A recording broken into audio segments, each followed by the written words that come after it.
¿Qué es el chip que está dentro del balón? ¿Para qué sirve? ¿Dónde está? ¿Cómo funciona? Hace algunos días desmontamos completamente el balón oficial de la Copa, ese que se usa en el campo de verdad, y no tenía absolutamente nada dentro. No tenía chip, pero el balón que entra al campo en la Copa sí tiene chip. Es un balón especial que no se vende porque ese chip solo funciona si ya hay una infraestructura preparada en el estadio para eso. Pero aquí en Iberé responde, ustedes saben que la respuesta completa va a quedar para el final, porque hay muchas cosas interesantes en este video, especial en el que seleccioné solo las preguntas que tienen que ver con fútbol. Pero tranquilo, sé que hay gente que dice, pero Iberé, a mí no me gusta el fútbol. Tranquilo, porque en este video vas a aprender un montón de cosas que no tienen que ver con quién es el mejor jugador de tal equipo o quién fue campeón en tal año. El fútbol forma parte de nuestra cultura. Tenemos que entender al menos mínimamente cómo funcionan las cosas. ¿Por qué se llama Copa? ¿Por qué Copa del Mundo? ¿Qué es esa Copa? Vamos a regresar en el tiempo, unos 2000 años atrás, allá donde hoy es Grecia, ¿sí? Allí se realizaban unos juegos que se llamaban los Juegos Panatenaicos. Aquí tenemos los Juegos Panamericanos, eran los Juegos Pan pero de Atenas. En esa época, el premio para los atletas que ganaban era algo así como un balde, ¿no? Una ánfora, una vasija llena de aceite de oliva, que valía bastante. Más tarde se dejó de dar el aceite de oliva, pero los trofeos siguieron teniendo ese formato de copa, y copa también es un tipo de vaso. ¿Te das cuenta? Cuando se inventó la Copa del Mundo, el nombre vino del francés que es Coupe du Monde. Déjame ver cómo se dice esto aquí en francés. Coupe du Monde. Y sé que va a haber gente de ambos lados que va a reclamar. Pero Iberé, el trofeo de la Copa del Mundo, no es una copa. No tiene forma de copa. Es el mundo encima de las personas. No es así hoy, pero lo era. Esta fue la primera. Fue el primer trofeo de la Copa del Mundo, que sí es una copa. Se puede poner aceite de oliva aquí arriba. Era la Copa Jules Rimet, que Brasil ganó definitivamente, luego fue robada, pero tenemos un video especial hablando solo de ella. Solo que no sé si sale antes o después de este video, pero bueno, si no ha salido, saldrá pronto. Tanto que hasta hoy en día llamamos a algunos torneos Copa. Por ejemplo, Copa Libertadores. Sinceramente, ni sé si todavía tiene ese nombre, porque lo cambian todo el tiempo, pero bueno. ¿Qué onda, gente? Donao aquí de la casa KDTV. Iberé, mi crack, quiero saber una cosa, ¿eh? ¿Cómo hace el balón esa curva? Iberé, explícame la física del gol olímpico. ¿Cómo es que el balón puede salir del tiro de esquina y hacer esa curva absurda hasta entrar en la portería? Parece magia, pero sé que hay ciencia de por medio. Varias personas hicieron esa pregunta mencionando el gol de Roberto Carlos en 1997. Voy a dibujar en el pizarrón. Esto fue en un partido contra Francia, allá en el torneo de Francia. Roberto Carlos, balón parado, estaba más o menos en esta posición aquí. Él le pegó al arco y el balón hizo esto, mira. Hizo una curva hacia la derecha, por arriba, una jugada sensacional y fue gol. Eso solo pasó porque el balón estaba girando en el aire de esta manera, mira, en sentido antihorario. Y entonces, ¿qué pasa? El balón va contra el aire y es como si estuviera enfrentando el viento que viene en dirección contraria, ¿verdad? Va enfrentando el viento. Como está girando hacia acá, ese viento que viene por este borde termina desviándose. Termina tomando este camino. Es como si el balón estuviera soplando hacia este lado, como si tuviera un cohete encendido en la pelota. Y si está soplando para allá, va en la dirección contraria. Entonces él pateó en esa dirección, pero el balón termina yéndose a la izquierda. Esto se llama efecto Magnus. Se usa en prácticamente todos los deportes con balón, porque puedes hacerlo como quieras. Pero imagina lo que Roberto Carlos tiene que pensar en ese momento. Él patea hacia la derecha, haciendo que el balón gire en sentido antihorario, y con eso, el balón va a desviarse hacia la izquierda. Todo esto considerando que el mundo es tridimensional, ¿ok? El balón no está pegado al suelo aquí, el balón fue por arriba y luego bajó también, porque ese efecto no ocurre solo en la horizontal. Sucede de arriba hacia abajo, de abajo hacia arriba. El balón puede subir y bajar rápido. Por ejemplo, lograr darle ese efecto, patear el balón de la manera correcta para que haga ese movimiento y entre en la portería es prácticamente un arte. Vamos a pensar en el gol olímpico, que es ese que se patea desde el tiro de esquina y entra en la portería. La trayectoria del balón es prácticamente igual a la de Roberto Carlos. Sale desde aquí, desde el tiro de esquina, y logra entrar en la portería. Lo mismo, el balón tiene que estar girando en ese sentido. El viento viene en esa dirección y termina siendo soplado hacia ese lado. Y así, el balón va para allá. Jansen está haciendo una pregunta importante ahí, que es, ¿este viento que estoy dibujando es el viento que está soplando en el estadio ese día? ¿O es el viento que siente el balón porque está corriendo? Es el viento que siente el balón. Es porque va a alta velocidad. Es igual cuando vas en el coche. Sientes el viento pegando en la cara porque el aire está quieto, pero tú te estás moviendo. En este caso, el balón tiene movimiento y siente como si el aire viniera en su dirección. Claro que si hay viento dentro del estadio, el jugador también va a tener que tomar eso en cuenta. Es una cosa más para complicar el tiro. Les voy a ser sincero, hasta yo tengo dificultad para entender esto aquí. Y cada vez que voy a dibujar y hablar sobre esto, tengo que mirar el dibujo para ver la referencia porque yo también me confundo. Así que tengo una experiencia aquí. Debemos haber hecho este video más o menos en 2015, no sé. Esto aquí es un vaso que lanzas hacia arriba. Son dos vasos pegados uno al otro, ¿verdad? Y luego lo enrollas aquí con una liga. Mira, voy a lanzar el vaso exactamente hacia adelante, ¿ok? Mira el efecto que va a pasar. Quiero decir, no era exactamente eso lo que estaba pensando. Vamos a tener que hacerlo afuera. Yo lanzo el vaso hacia adelante. Exactamente hacia adelante. Pero por ese efecto, como está girando hacia atrás, tiende a subir. Ahora voy a intentar el tiro con efecto, ¿ok?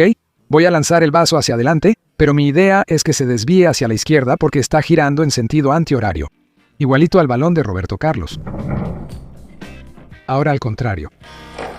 Exactamente el mismo efecto del balón, solo que en el vasito de plástico. Si quieres aprender a hacerlo, te estoy dejando el enlace del video aquí, ¿vale? Mira la pregunta que llegó aquí, muy interesante, y yo no sabía eso, tuve que investigar y veré. El 22 de junio de 1974, Alemania en la Copa se dividió en dos. Alemania Occidental y Alemania Oriental. Y en esa misma Copa, Alemania Occidental jugó contra sí misma, contra Alemania Oriental. Y Alemania Occidental ganó la Copa. Pero después Alemania se unió, y ahora Alemania es un solo país. Solo ganó la Copa porque se ganó a sí misma. ¿Y cómo puede pasar eso si una Alemania ganó y la otra perdió? Vamos a ver. Esa pregunta está haciendo algunas afirmaciones complicadas. No es así exactamente. Es verdad. Alemania ya se dividió en dos, pero no fue para jugar la Copa. Se dividió en dos justo después de la Segunda Guerra Mundial, en 1949. Alemania Occidental estaba más ligada a los países europeos capitalistas, a Estados Unidos. Y Alemania Oriental era la comunista, más ligada a la Unión Soviética. Entonces no se dividió por el fútbol. No. Se dividió de verdad. En esa época eran dos países diferentes. Es como hoy con Corea del Norte y Corea del Sur. Antes era un solo país. Los dos países tienen el mismo idioma, tienen la misma cultura, pero se dividieron. Tal vez algún día vuelvan a unirse como pasó con Alemania. Pero, ¿qué pasó en la Copa? Alemania Occidental era muy buena en el fútbol. Alemania Oriental no tanto. Solo participó una vez en la Copa, en 1974, cuando esa Copa se jugó justamente en la otra Alemania, en Alemania Occidental. Y entonces resultó que las dos Alemanias se enfrentaron en la Copa. Alemania Occidental era la favorita. Todo el mundo pensaba que iba a ganar, era obvio. Pero no fue eso lo que pasó. Era un partido muy importante, porque algunas personas veían eso como un juego del comunismo contra el capitalismo y todo eso, y Alemania Oriental ganó 1-0. Los dos países avanzaron en la Copa, pero la Oriental fue eliminada.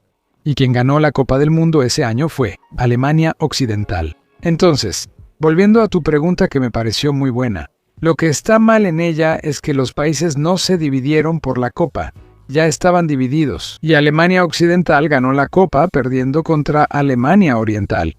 O sea, no fue ayudada por la propia Alemania, fue perjudicada por la propia Alemania. Pero de cualquier forma, esa pregunta plantea una cuestión importante, que es, ¿qué hacemos con los títulos cuando dos países se separan o se unen? Las Alemanias, por ejemplo, se unieron de nuevo en 1990 y consideramos que los títulos de Alemania Occidental son de Alemania como un todo. Y hoy es un país que ya casi llega a los 5 títulos de Brasil. ¿Qué es el fuera de lugar y por qué existe esa regla? ¿Qué es el fuera de lugar y por qué es importante? Y mi mayor duda, ¿cuándo y por qué crearon la regla del fuera de lugar? La regla del fuera de lugar es muy antigua. Por lo que investigué, fue creada en 1863 y su función es que no tengamos un montón de jugadores del ataque esperando el balón allá en el área rival. El juego sería medio aburrido, o sea, la mitad del equipo se quedaría colgada ahí cerca de la portería y la otra mitad intentando pasarles el balón. Pero vamos a entenderlo bien en el pizarrón, ¿va? El fuera de lugar significa que el delantero básicamente está en una posición con demasiada ventaja, adelantado de más. La regla dice que tienen que pasar 3 cosas para que esté en fuera de lugar. Primero, tiene que estar en el campo contrario. En este caso, Lo está. Tiene que estar después del penúltimo jugador. Entonces, este de aquí es el último. El portero casi siempre va a ser el portero. El penúltimo es el defensa que está más cerca de la portería. En este caso, es este de aquí. Entonces, él está adelantado en relación al penúltimo jugador y tiene que estar por delante de la línea del balón en el momento del pase. ¿Qué es la línea del balón? Es una línea que trazamos aquí, mira. Esta de aquí es el balón. Entonces, la línea del balón está aquí. Él está bien más allá de la línea del balón. Claro que esto genera mucha polémica, porque estas líneas aquí, la línea del balón y la línea del penúltimo defensor, siempre son muy difíciles de ver. En la práctica, así, en la vida real. El abanderado que está aquí no tiene una visión mágica. No puede ver todas las líneas horizontales aquí en el campo. Es difícil de ver. También puede pasar con este jugador. Él está justo aquí, así, mira, solo que está 1 milímetro delante de la línea del último de la defensa. Y hay una serie de subreglas ahí, por ejemplo. La misma jugada, solo que esta vez tenemos a otro delantero aquí. Y este compañero pasa el balón aquí. ¿Este está en fuera de lugar o no? No está, porque no participa en la jugada. Otra cosa que puede pasar es una táctica de la defensa que cuando yo era niño se llamaba la trampa del fuera de lugar. Vamos a quitar a este jugador de aquí ahora, ¿vale? Solo están estos dos. Todavía no ha pasado el pase. El balón está en los pies de este. Cuando este jugador de la defensa se da cuenta de que este tipo va a pasar el balón, avanza un poco y termina poniendo al adversario en posición de fuera de lugar. Y entonces, en el momento en que este chute, no va a funcionar. Va a estar en fuera de lugar. Claro que es una jugada arriesgada, porque si el tipo de la defensa viene para acá y este de aquí chuta mientras todavía no hay fuera de lugar, fue pésimo que él haya subido al ataque, porque tenía que estar más en la defensa todavía. En fin, es mi opinión. El fuera de lugar es importante para el fútbol. Si no, habría un montón de gente esperando el balón aquí, pero termina siendo polémico. Primero porque es difícil de ver, y segundo, porque termina anulando unas jugadas que están muy chidas. Y tú querías que fuera gol, pero no fue porque había un dedote delante del jugador de la defensa. ¿Quién expulsó a São Bernardo del campo? Fue el árbitro de afuera. El Jansen detrás de la cámara no se está aguantando aquí. Mándeme más chistes para Iberé. Responde, porque extraño los chistes, gente. Es bueno tener así un respiro en medio de las preguntas. ¿Por qué hay una media circunferencia en el área grande si no sirve para nada? Gente, no serve para nada. No hay ninguna línea en el fútbol que esté ahí para nada. Vamos a entender rapidito, va. En este rectángulo más grande, que es el área grande, si ocurre alguna falta de la defensa contra el atacante, se cobra penalti. El balón se coloca en el punto de penalti. Y solo la persona que va a tirar el penalti puede quedarse dentro de esta región, de esta media esfera aquí que se llama... Ya olvidé el nombre. Media luna, que es de donde surgió la pregunta. Entonces sí, tiene una función, que es no dejar que un montón de jugadores se amontonen sobre quien está tirando el penalti. Oye, Iberé, ¿sabes si otros habitantes de otros planetas disfrutan el fútbol como nosotros? Un abrazo. Sigo tu canal Manual do Mundo. Mira, sí. Recientemente la NASA hizo una investigación entre 139 exoplanetas, que son esos planetas externos, y descubrió que en 112 de ellos se juega fútbol, pero de maneras diferentes. Hay algunos lugares donde los extraterrestres son más fuertes, juegan con adoquines. En los lugares más tecnológicos, generalmente se juega con disco, y en los planetas más atrasados, así, donde la gente pelea mucho, como en el nuestro, generalmente es con balón, porque el balón está inspirado en los astros, ¿no? En el propio planeta, en la luna, etc. Si hay copa, olvídalo. Es en la casa de KZTV. Un montón de gente hizo la misma pregunta. ¿Por qué, con tantos deportes en nuestro país, el fútbol se volvió el deporte más famoso y querido por los brasileños? ¿Qué hizo históricamente que Brasil fuera tan bueno en fútbol y no en otros deportes, por ejemplo?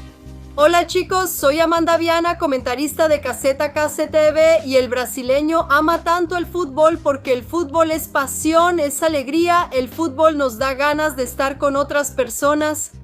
El fútbol, cuando llegó a Brasil, allá por finales de 1800, principios de 1900, era un deporte que fue traído por Inglaterra. Entonces era un deporte de inmigrantes, algo de élite. Jugabas fútbol siendo socio de un club, algo así. Pero piensa conmigo, ¿cuál es el deporte que puedes jugar? En cualquier lugar, puede ser en la calle, puede ser en un terreno baldío, puede ser en un campo de tierra. ¿En cuál? ¿Qué estructura necesitas para formar la portería? Ahí son 2 piedras, 2 sandalias, y el balón lo puedes hacer con papel arrugado y le pones cinta adhesiva alrededor. Se puede jugar descalzo, solo no juegues desnudo, porque sería medio raro, y además es un deporte que puedes jugar con 22 personas o solo con 2. Y además de todo, si no estás jugando, es divertido de ver. Es un deporte en el que pasan muchas cosas. Para un país como Brasil, que en esa época nadie tenía dinero para nada, donde las sociedades apenas empezaban a organizarse. Entonces tenías barrios nuevos, periferias, con muchos terrenos baldíos, la banda que se juntaba en la fábrica e iba a jugar fútbol. El fútbol se volvió una locura en el país. Todo el mundo quería jugar, porque era un deporte extremadamente simple, divertido, que incluía a todos. Un deporte extremadamente democrático. Pero sí, Brasil tiene una historia especial en todo esto, porque empezamos a ser buenos en el fútbol desde el principio. Para que se den una idea, en la tercera Copa del Mundo, en 1938, Brasil ya obtuvo el tercer lugar, y no solo eso. El máximo goleador de la Copa fue un brasileño llamado Leônidas da Silva. Él hizo 7 goles en esa Copa y se volvió muy famoso, un ídolo. Y se me olvidó mencionar una de las cosas más importantes en la carrera de Leônidas. Fue el tipo que inventó la chilena. No la bicicleta que montamos, sino la jugada de chilena, hacer un gol de chilena. Lo llamaban diamante negro.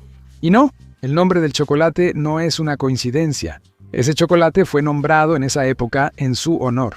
Y él ganó una lanita por eso. Todavía en esa época, en la década de los 30, el fútbol se volvió una profesión. La gente empezó a dedicarse solo al fútbol, a ganar dinero con el fútbol y más. Y además, el gobierno de esa época, Getúlio Vargas, eligió el fútbol para decir que era algo en lo que Brasil era bueno, como para decir que era algo de lo que podíamos estar orgullosos. Mira cómo se estaba volviendo importante la cosa. Pero no termina ahí. En el momento en que tenías ídolos nacionales como Leônidas, tipos muy buenos en el fútbol, que brillaban ante el mundo entero, todo el mundo estaba pendiente de eso, y esos tipos empezaron a ganar dinero. Y no eran ricos antes, eran muchachos que eran pobres y estaban empezando a hacerse ricos por el fútbol. Imagínate cómo eso les hizo brillar los ojos a los chavos. El fútbol era prácticamente uno de los únicos caminos que muchos muchachos tenían para hacerse ricos y volverse famosos. Y eso que todavía estoy hablando de la década de 1930, hace casi 100 años, para que la cosa explotara de verdad, llegó la Copa del Mundo en Brasil en 1950. Entonces Brasil recibió la Copa del Mundo, construyó el Maracaná, que en ese momento era el estadio más grande del planeta, y llegó hasta la final, donde jugó el partido con la mayor asistencia de la historia, 200,000 personas, Maracaná. Bueno, ustedes conocen la historia, perdimos contra Uruguay por 2-1 allá en Río de Janeiro. Ese episodio se conoció como el Maracanazo, pero al mismo tiempo hizo que nos gustara aún más el fútbol, al punto de ganar la Copa de 1958 8 años después. Y la historia de ahí en adelante ya es parecida a la de hoy. Brasil va ganando varios títulos. Buenos jugadores de fútbol de equipos grandes se convierten en ídolos de todo el mundo. Los niños ven en esos ídolos una forma de hacerse ricos, de volverse famosos. Y todos los medios, radio, televisión, periódico, ven en el fútbol una forma muy interesante de ganar visibilidad, de lograr vender, de hacer transmisiones, etc. Pero vale decir que ese no es un fenómeno solo de Brasil. Brasil es un país muy fuerte en el fútbol, el único que ha ganado 5 copas. Pero la gente también es apasionada por el fútbol en Uruguay, en Argentina, en Alemania, en Francia y prácticamente en todos esos otros países que también han ganado copas. No es una pasión solo de los brasileños, es una pasión prácticamente de toda Sudamérica y de Europa.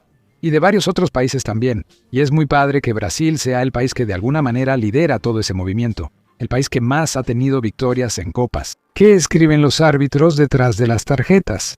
¿Y cuál es el nivel en decibelios de su silbato? ¿Y cómo es que el jugador que está lejos de él, incluso con todo el ruido de la afición, todavía logra escuchar el silbato? Bueno, vamos a empezar desde el principio, ¿no? Son muchas preguntas, pero todas están buenas. ¿Qué hay detrás de la tarjeta donde el árbitro anota? Él anota el número del jugador, el momento en que ocurrió la tarjeta. Si es tarjeta roja, lo anota en la roja. Amarilla en la amarilla. Y el motivo de la tarjeta. Es importante que lo anote porque no va a recordar todo al final. Principalmente porque el árbitro hace el acta, ¿no? Hace ese informe diciendo todo lo que pasó en el partido. Y de repente hubo 5 tarjetas diferentes y así. También tiene que anotar los goles y todo lo demás. Entonces conseguí unas imágenes de las tarjetas que se venden por ahí. Puedes ver atrás, hay una tablita ahí para que el árbitro anote todo eso. Probablemente va a hacer alguna abreviatura, ¿ok? Va a anotar de manera muy resumida porque no se puede estar escribiendo en medio del partido. Sobre el silbato, es muy fuerte. Extrañamente fuerte. Varía entre 113 y 127 decibeles. El decibel es una medida de volumen de sonido. Y eso va a ser más fuerte que una motosierra y que un claxon de auto, para que se den una idea. ¿Y cómo no se confunde con las voces del estadio? No se confunde porque las voces son mucho más graves que el silbato, así que el silbato es extremadamente agudo, y también emite un sonido que no se puede confundir con nada, salvo con otro silbato. Nadie va a pensar que alguien está gritando. nadie va a pensar que las personas se están comunicando de esa manera. Pero lo que me pareció más loco es que hoy en día hay silbato electrónico. Es un silbato que aprietas un botón y sale el sonido. Me pareció medio aburrido, la gente probando y diciendo que es más higiénico.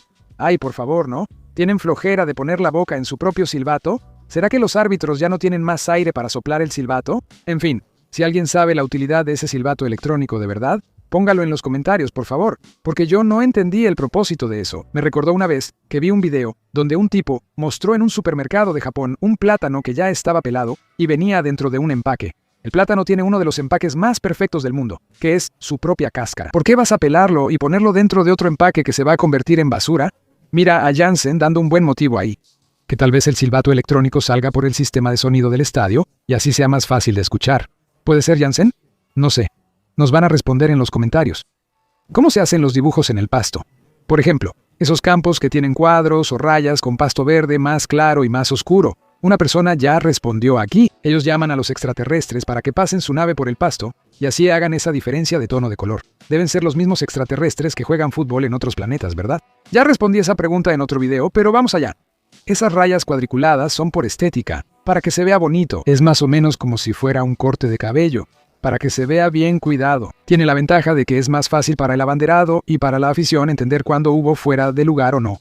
Pero no es la razón principal. Ese efecto lo hacen con la máquina que corta el pasto. Entonces, si cortas el pasto en una dirección y luego lo cortas en la dirección contraria, al mirar ese pasto se va a ver diferente, ¿ok? Va a estar como peinada para un lado, peinada para el otro, y eso va a dar esa diferencia. Siempre quise saber sobre las terminologías. ¿Por qué se llama tiro de meta, penalti, fuera de lugar, gol? Así como el fútbol, casi todo viene del inglés. Fútbol viene del inglés fútbol. Pie y balón, esa estaba fácil, ¿no? Gol viene del inglés goal, que al principio, en el idioma inglés, era una línea de llegada, generalmente en una carrera de caballos. Pero ya hace unos 500 años que se usa esa palabra como el lugar donde debes poner la pelota. El lugar al que tiene que llegar la pelota. Y tal vez hasta por derivación del deporte, usamos goal en inglés cuando queremos hablar sobre metas. ¿Cuál es tu meta?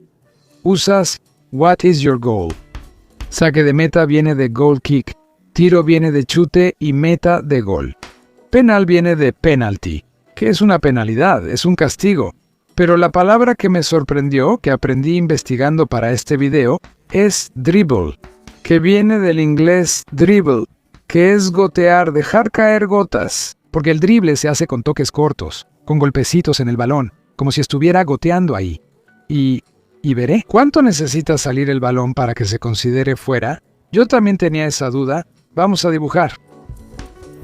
Para que consideres que un balón salió o que entró en la portería, tiene que salir completamente de encima de esa línea. Eso significa que aunque el balón esté en el aire, tienes que trazar una línea aquí en el balón. Y esa línea tiene que estar fuera de esta otra. Pensándolo de otra manera, la sombra del balón. Si hubiera una luz justo encima, la sombra tiene que salir de encima de la línea blanca.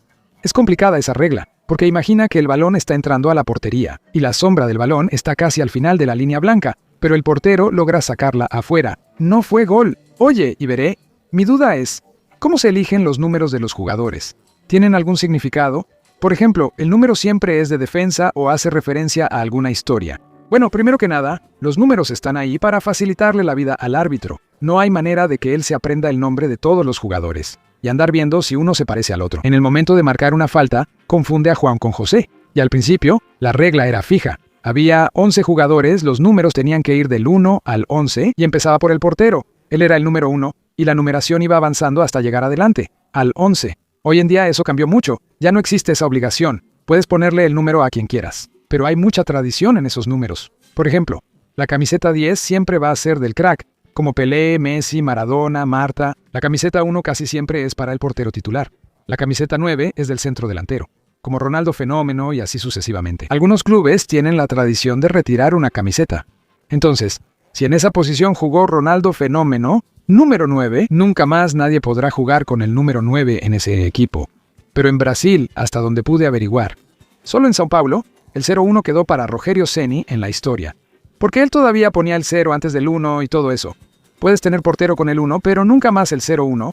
Cuando revisamos el video, descubrimos que hay otra camiseta, otro número de un equipo brasileño que fue retirado. es el número 88 de la Bahía. Ese número 88 era de Cleber Santana, que es el jugador que murió en el accidente de la Chapecoense. Tal vez algunas personas pongan en los comentarios otros casos de retiro de camiseta, pero por lo que vimos, solo esos dos realmente están vigentes hoy en Brasil, el 01 de São Paulo y el 88 de la Bahía. ¿Se puede usar la matemática para saber qué equipo va a ser campeón? Si se pudiera usar la matemática, no haría falta tener copa. Solo tendríamos que ver las estadísticas de los últimos partidos, hacer un análisis, y ya tendríamos al campeón. Lo padre del fútbol es justamente esa parte impredecible, que nadie se iba a imaginar que Alemania Oriental le iba a ganar a Alemania Occidental. Nadie se iba a imaginar que un equipo jugando en casa y todo eso iba a perder 7-1. Entonces cualquier dolor de estómago, un jugador ahí amarrándose las agujetas en medio del partido, puede definir el juego. Si es un autogol, ¿se considera en el conteo de goles en la carrera del atleta? Ese es el tipo de pregunta que a primera vista parece tonta. Pero no es tan así. No puede contar como gol en la carrera del atleta. Si no, por ejemplo, Pelé estaría ahí. Ahí, en el gol 999, solo le faltaría uno para completar el milésimo. Solo tenía que patear hacia atrás y haría el milésimo. Pero la cuestión es, ¿qué es exactamente un autogol? No es tan simple. Aquí, una vez más, tenemos al equipo rojo atacando al verde. Entonces, el delantero del rojo disparó hacia la portería. El balón iba a entrar en el arco. Está yendo en dirección al gol, pero es desviada por el jugador verde y entra en la portería de todos modos. ¿Esto es un autogol? No es un autogol, porque el balón ya iba a entrar en el arco. Otra situación. El jugador del ataque patea el balón. Iba para afuera. Iba a salir, pero pega en el jugador de la defensa y entra en la portería. ¿Es autogol? Ahora sí, porque si no fuera por el jugador de la defensa, no sería gol. Fue gol solo por él. Claro que esa regla es algo polémica, porque incluso cuando va en dirección a la portería, pero la defensa desvía el balón, eso complica muchísimo al portero. Él estaba esperando el balón en una dirección y el balón se fue hacia la otra. Entonces, aunque no sea autogol, la defensa molestó bastante. Pero lo que me parece más interesante es que esa regla también aplica para el ataque. Entonces, imagina que hay dos jugadores atacando aquí y el balón iba fuera de la portería, pero desvió y terminó entrando. ¿El gol es de este o de este? El gol es del que desvió. Porque si no fuera por él, no sería gol. Resumiendo, el gol es de la persona que pateó originalmente. Si iba a acertar el gol, si el balón iba en dirección a la portería, si el balón iba para afuera, o va a ser gol de otro atacante, o va a ser autogol. Esa regla no es tan sencilla de poner en práctica, porque si pensamos, por ejemplo, en el gol de Roberto Carlos, él no pateó en dirección al gol. El balón al principio no iba en dirección a la portería. Entonces, si hubiera pegado en alguien de la defensa, probablemente se habría considerado autogol. Es difícil prever un balón con efecto como el que hizo él. Mi duda es, ¿cómo logran editar la transmisión? Porque los videos siempre tienen cortes o pausas. Amo el canal. Gracias, Natalie. Ya mostramos eso en aquel vamos a ver de cómo funciona el estadio de fútbol, ¿vale? ¿Qué pasa en la transmisión? Supongamos que haya 10 cámaras en el campo. Hay una persona que recibe la imagen de esas 10 cámaras. Puede tener 10 televisores, o también un monitor muy grande, con las 10 imágenes ahí, y tiene algunos botones con los que elige cuál de esas imágenes quiere que sea la imagen principal. Hay un equipo ahí, donde están esos botones. A eso generalmente le llamamos consola de video. Entonces la persona que está haciendo eso tiene que estar muy concentrada, muy atenta a cada cámara, para ir poniendo la imagen correcta. Generalmente también existe una comunicación. Ella tiene un micrófono, hablando con todas las cámaras al mismo tiempo, con todas las personas que están operando las cámaras. Entonces ella dice algo así: oye, cámara 4, atención, voy a cortar contigo. Entonces la persona que está en la cámara 4 ya deja la cámara bien lista, bien preparada, porque sabe que va a salir al aire. Generalmente, quien está operando la cámara sabe que su cámara es la que está al aire. Entonces, es una edición hecha en tiempo real. Si hay que poner una repetición, ya hay otra persona generalmente que está preparando el replay. En el momento en que la jugada está sucediendo, solo aprieta el botón y ya entra la repetición. Si tiene que entrar el VAR, también hay otra persona encargada del VAR que ya manda la imagen del VAR. Es algo así que debe disparar el corazón al hacerlo, pero al mismo tiempo es muy padre, ¿no? Y todo esto es muy caro, porque las cámaras no pueden fallar, esa consola tiene que ser perfecta. La transmisión ya se manda directo al satélite que la envía a todo Brasil, para que todos la vean en vivo. Entonces, la infraestructura para hacer una transmisión de fútbol con calidad es carísima. Pero vamos a nuestra pregunta principal. ¿Qué es el chip que está dentro del balón? ¿Para qué sirve? ¿Dónde está? ¿Cómo funciona? Vi varios videos sobre ese chip, hice una buena investigación. Este es el balón que cortamos. Tiene una capa de hule por dentro. Esto es lo que no deja que el aire se escape. y el chip generalmente está debajo de esa capa de hule. Y no es algo muy pequeño, no. Es un poco más chico que una caja de cerillos. En realidad, no es solo un chip, es todo un pequeño sistema que hay ahí, como si fuera un mini celular. Y la primera duda que me surgió es, si tienes un chip que parece esta válvula aquí, solo que está en otro punto del balón, ¿no va a quedar desbalanceado? ¿No va a caer de ese lado? Eso debería pasar. Pero cuando el balón se produce, ya le ponen un contrapeso, le ponen un poco más de peso del otro lado, lo meten en túnel de viento para probar y todo eso, y el balón no queda desbalanceado. La idea es que ni siquiera notes dónde está el chip, que sea casi imposible saber dónde está el chip dentro del balón. Este equipo va a tener dos funciones muy importantes. Primero, que es un sensor de movimiento. Mira qué interesante. Cualquier celular tiene los mismos sensores, ¿ok? Si giro el celular así, se crea una gráfica roja allá que indica que hice ese movimiento. Si giro el celular así, la gráfica se pone verde. Si giro el celular así, la gráfica se pone azul. Sé exactamente lo que está pasando con el celular. Pero no solo eso, también puedo cambiar aquí y también ponerlo en el acelerómetro. Y mira qué interesante. Está registrando todos los movimientos como si fuera ese equipo que mide terremotos. Si le doy un golpecito con el dedo aquí, mira, puedes ver que lo marca en el gráfico. Estoy dando un golpecito ridículo, ¿ok? Con mi dedo índice. Y ya lo detecta el chip que está dentro del balón. Entonces, va a detectar cualquier microtoque que haya en el balón. Si alguien toca con la mano, toca con el pie, tocó el balón, el equipo lo detecta en el mismo instante. Hay otra cosa que tiene este chip que es LPS en el celular para que podamos caminar por la calle y todo eso. Para que sepas en qué parte del mundo está ese celular, usamos el GPS, que es el sistema de posicionamiento global. En el chip del balón es el LPS, que es el sistema de posicionamiento local. En el GPS de tu celular, el aparato está leyendo satélites que están en órbita alrededor de la Tierra. En el LPS, el balón va a leer antenas que están ahí, alrededor del campo. Esa información del chip, del movimiento, de la localización, se envían 500 veces por segundo a la computadora que está allá en el campo. Eso quiere decir que sabes exactamente en qué posición del campo está ese balón. Entonces mira qué interesante. Sabes si alguien tocó el balón y en qué lugar exacto del campo está el balón. Y además de eso, ahora también tenemos algunas cámaras que están alrededor del campo, montando toda la escena en 3D, entendiendo exactamente la posición de cada jugador. Entonces, las computadoras saben lo que está pasando en el campo, en el momento del fuera de lugar, en el momento en que fue mano o no, para saber quién fue el último que tocó el balón. Por eso ahora vamos a tener ese fuera de lugar semiautomático. La computadora va a saber si el jugador está en fuera de lugar o no, con base en la lectura que está haciendo del balón, de la imagen, de los jugadores y todo lo demás. Entonces, la tendencia es que, con un super balón como este, ya no tengamos más errores de arbitraje. Maradona no podría llegar ahí y hacer el gol con la mano en la final de la Copa. Todo esto, en teoría. Vamos a ver si en la práctica va a funcionar de verdad. En este video hablamos bastante de historia y de geografía, así que voy a dejar aquí la recomendación. Si aún no lo conoces, tenemos el gran libro de historia de Manual do Mundo, que está muy padre, forma parte de esa colección de grandes libros. Y también está el Atlas de Manual do Mundo, que es un atlas súper moderno y muy bien ilustrado. Estoy dejando el enlace aquí dentro del video de YouTube para esos libros, pero también está en la descripción. Listo.